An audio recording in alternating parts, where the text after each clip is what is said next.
पाकिस्तान से क्या कुछ सामने आ रहा है। लेकिन अब ऐसी बहुत सी कहानियां, ये अंजू या सीमा की इकलौती कहानी नहीं है, ऐसी बहुत सी कहानियां। और क्या हश्र होता है जब हमने पड़ताल की तो क्या जानकारी सामने आई है, जरा ग्राफिक्स के जरिए आपको बताते हैं। सबसे पहले हसमत आरा के बारे में जान लीजिए आप। रायबरेली की रहने वाली थी हसमत आरा। पाकिस्तान के शाहनजीर आलम से उन्हें इश्क हो गया, मोहब्बत हो गई। 1980 में उन्होंने निकाह किया और बाकायदा पाकिस्तान जाकर रहने लगी, पाकिस्तान बस गई। हसमत पाकिस्तानी नागरिक भी बन गई, वहां की नागरिकता ले ली। उसके बाद जिस तरह का अत्याचार उसके ऊपर हुआ शाहनजीर आलम की तरफ से, उसके बाद वो परेशान हो गई, जुल्म से आजिज आकर, परेशान आकर हसमत आरा अपने 4 बच्चों को लेकर वापस भारत लौट आई। वापस भारत का उसने रुख किया। वीजा अवधि गुजर जाने के बाद भी वो भारत में ही रहती रही, छुप कर रहती रही। लखनऊ में हसमत आरा ने इसके बाद दूसरा निकाह कर लिया। निकाह करने के बाद पुलिस को कुछ समय बाद जानकारी मिली और उसके बाद पुलिस ने अरेस्ट करके जेल भेज दिया, क्योंकि वीजा की अवधि खत्म हो गई थी। बिना वीजा के बाद भारत में जिस तरह से रहा गया उसे अवैध घुसपैठ माना गया और ऐसे में जेल भेज दिया गया। वही सीमा हैदर पर भी ऐसी ही केस चलने की बात है। सजा भी संभव है, सजा पूरी होने के बाद पाकिस्तान जाना पड़ सकता है। सीमा हैदर का मामला भी वैसा ही है। हर्ष, आप समझिए क्या होगा, रिजल्ट क्या होगा। भारत की नागरिकता सीमा हैदर को मिलना बहुत मुश्किल है। हसमत आरा की तरह ही पाकिस्तान गई है अंजू। अंजू की कहानी अब आपको बता रहे हैं। पाकिस्तान गई है और भारत में परिवार से पूरे रिश्ते खत्म करके, नाते खत्म करके गई है। ऐसे में भारत लौटना पड़ा तो अब अंजू के लिए दिक्कत पेश आने वाली। चलिए अब आपको बता देते हैं कि जो सरहद लांघता इश्क है ये आम होता जा रहा है। सीमा और अंजू इकलौते नहीं है, एक और मामला, बिल्कुल नया मामला अब अंदर की खबर में आपको बताने जा रहे हैं।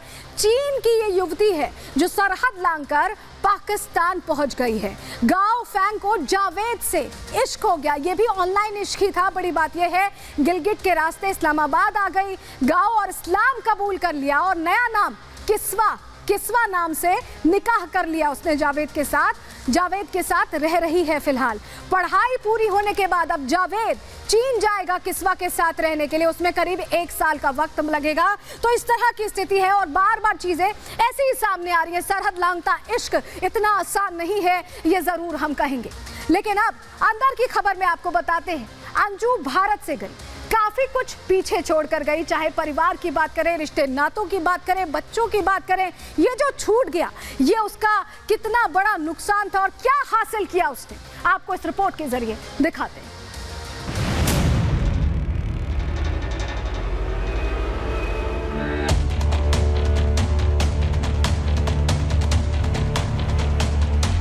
अंजू सरहद पार के दोस्त के लिए न सिर्फ अपने देश की सीमा लांघ गई, बल्कि अपने अजीज, अपने अनमोल रिश्तों को ताक पर लगाकर पाकिस्तान चली गई।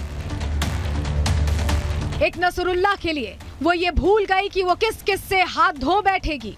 सबसे पहले आपको बताते हैं अंजू थॉमस ने नसरुल्लाह के लिए एक ही झटके में क्या क्या खो दिया। अपने नादान मासूम 2 बच्चे, अपना पति जिसके साथ उसने अपनी जिंदगी के 16 साल गुजारे, अपने पिता जिन्होंने उसे पाला पोसा बड़ा किया, अपना भाई जिसे अंजू पर खुद से ज्यादा विश्वास था। कुल मिलाकर अंजू ने अपने पूरे परिवार को खो दिया। समाज भी अंजू के साथ नहीं दिख रहा है। रिपब्लिक भारत से बातचीत के दौरान अंजू थॉमस के पिता और पति का दर्द छलक उठा। दोनों ने ही साफ शब्दों में कहा कि अगर अब अंजू लौटकर भारत आती भी है तो अब वो उसे स्वीकार नहीं करेंगे। भारत आ जाएगा तो क्या कर लेगी वो? हम तो अपने परिवार के साथ टाइप नहीं करेंगे, नहीं अपनाएंगे।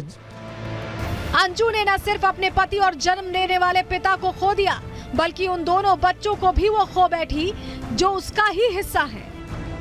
बच्चे तो मना कर रहे हैं। बच्चे, मेरी बड़ी बेटी मना कर रही है, कह रही है कि उसको आने की जरूरत नहीं है मेरे पास। अरविंद की इस बात से उनके ससुर गया प्रसाद थॉमस ने भी इत्तेफाक रखा और ऑन कैमरा कह दिया कि अब दोनों बच्चे अपने पिता अरविंद के पास ही रहेंगे। बच्चों को क्या हो गया? बच्चों को तो उसको हम लोग और वो उसका पति उसको तो छूने भी नहीं देगा और उसको बच्चे उसको मिलेंगे भी नहीं। यानी अंजू अपनी वो संपत्ति खो चुकी है जिसे वो दुनिया भर की दौलत से भी नहीं खरीद पाएगी। आगे क्या होगा ये आने वाला वक्त ही बताएगा, लेकिन इतना साफ है अंजू ने एक नसरुल्लाह के लिए अपने परिवार, अपनी जिंदगी भर की कमाई को खो दिया। Bureau report, Republic Bharat. तो आपने देखा किस तरह से यहाँ पर सब कुछ छोड़कर पहुंच गई अंजू, लेकिन अब आपको बताते हैं रिश्तों के वो आखिरी 15 मिनट जिसके जरिए सब कुछ बदल गया। चलिए ग्राफिक्स के जरिए जल्दी से आपको बता देते हैं ये जानकारी। देखिए 15 मिनट में क्या हुआ।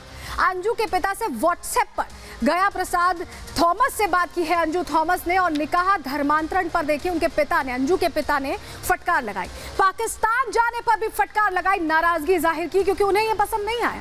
पिता ने बच्चों के भविष्य का भी हवाला दिया क्योंकि अंजू अकेले नहीं थी, उनके बच्चे भी थे। कहा कि तुम हमारे लिए मर चुकी हो, ये बात कही गई उनके पिता की तरफ से, और कहा कि तुम हमारे लिए मर चुकी हो। अब अंजू क्या कह रही हैं? अंजू कह रही हैं कि दोस्त के लिए पाकिस्तान गई थी, प्यार के लिए नहीं। यहाँ पे अंजू दोस्त बार बार नसरुल्लाह को कह रही है। निकाह धर्मांतरण की बात को सिरे से खारिज कर दिया अंजू ने। ये कहा कि नहीं ऐसा कुछ भी नहीं हुआ है, ये कहा पाकिस्तान सिर्फ रील बनाने आई हूँ, ये भी कह दिया अंजू ने। देखिए बहुत बड़ी बात है, रील बनाने की बात कर रही है। अगले 3 दिन 3 लाइन का मैसेज पिता को भेजा उसने। अंजू थॉमस ने पिता से रिश्ते तोड़ दिए। इसके बाद जब बहुत बहस होने लगी तो रिश्ते तोड़ने की बात आ गई। कहा कि मैं आपके लिए मर गई हूँ, मुझसे बात मत करना। ये अंजू के शब्द थे अपने पिता के लिए। सब कुछ छोड़कर अंजू इस तरह से आगे बढ़ गई। 900 किलोमीटर का सफर जो अंजू ने तय किया, या अगर सीमा की बात करें वो भी पाकिस्तान से जब भारत आई तो ऐसा क्या हुआ जो तुरंत ही हृदय परिवर्तन हो जाता है, सब कुछ बदल जाता है। बोली, भाषा, बात करने का अंदाज, परिवार को छोड़ देने का वो हौसला कहां से आता है? इस रिपोर्ट के जरिए आपको दिखाते हैं। अंजू सीमा का इश्क में बदल गया है हुलिया, हर गुजरते दिन के साथ बदल रही है पहचान।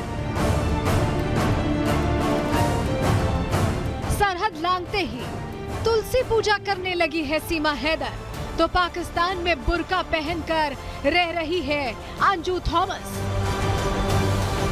इश्क में हुलिया बदलने की वजह जानने से पहले सीमा और अंजू में आए बदलाव आपको बता देते हैं। सीमा साड़ी पहन रही है, सिंदूर लगा रही है। अंजू हर तस्वीर में बुर्के में नजर आ रही है। सीमा गंगा स्नान की बात कर रही है। अंजू का हर तस्वीर में सिर ढका दिख रहा है, जबकि भारत में ज्यादातर तस्वीरों में उसने सर नहीं ढका था। इस बदलाव की वजह है इश्क। Bureau report, Republic Bharat. और चलिए अब आपको बताते हैं कि सीमा बार बार ये क्यों कह रही है कि पाकिस्तान मत भेजो। इसके पीछे बहुत बड़ा उसका डर है जो जाहिर हो रहा है हदूद ऑर्डिनेंस के तौर पर। क्या है ये हदूद ऑर्डिनेंस, आपको जल्दी से बता देते हैं। चलिए जल्दी से आपको बता देते हैं। पाकिस्तान का जो कानून है वो एक तरह से इसे गलत मानता है। सीमा अपराधी है उस पाकिस्तानी कानून की नज़र में। पहले पति से बिना तलाक दूसरी शादी गलत है। बिना तलाक की दूसरी शादी को अपराध, हदूद ऑर्डिनेंस में अपराध समझा जाता है।